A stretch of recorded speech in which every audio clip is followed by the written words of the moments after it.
Guess who's criticising Australia for imposing one of the most brutal lockdowns in the developed world? Piers Corbyn? Amnesty International? Human rights campaigners? No. It's literally the communist Chinese government. The Global Times, the official mouthpiece for the CCP, published a scathing editorial describing Australia's decision to send members of the military to occupy Sydney and enforce lockdown as a move that seemed, quote, draconian among nations. Yeah, chances are if even Beijing is taken aback by your level of authoritarianism, that's a pretty draconian brand of authoritarianism. Now, obviously, on the one hand, China is just clapping back at Australia for the Morrison government's earlier criticism of China's atrocious disregard for human rights when it came to imposing its own lockdown, but the fact remains, he who fought with monsters has become the monster. Australia gazed into the abyss, and now the abyss gazes back at Australia. Because just like communist China, Australia is now officially a biosecurity police state. Australia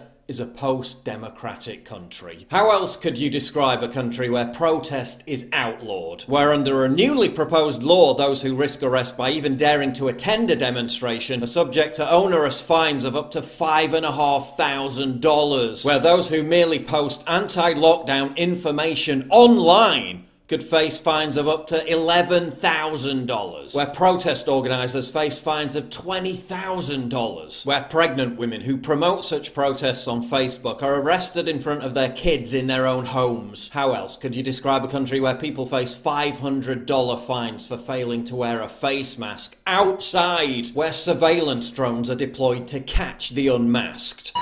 They're the eyes and voices in the sky. Social distancing is critical. Where grandmas sitting on park benches are arrested for not wearing masks. Where the public is ordered by top health officials not to speak to each other, even if they're wearing masks. Whilst it is in human nature to engage in conversation with others, to be friendly, unfortunately, this is not the time to do that. So even if you run into your next door neighbour in the shopping centre, in the Coles, whilst you're at Coles, Woolworths or Aldi or any other grocery shop, don't start up a conversation.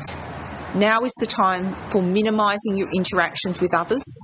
Even if you've got a mask, don't start up a conversation. How else could you describe a country where police have the power to enter homes without a warrant to ensure compliance with coronavirus rules? Where authorities gave themselves the power to remove children from the custody of their parents to ensure compliance with coronavirus rules? Where people are prevented from travelling further than 3 kilometres from their homes? Where surveillance choppers are used to track down people who camp in remote locations? Where senior government ministers refuse to rule out Australians being forced to wear electronic ankle bracelets, even if they're fully vaccinated, to make sure they're complying with home quarantine orders. Where laws are under consideration giving authorities the power to arrest, quote, conspiracy theorists if it's thought they may commit a crime in the future. Australia continues to pursue a disastrous zero-COVID policy that has seen towns 800 miles from the nearest city locked down after just one single COVID case. The country also continues to impose medical martial law measures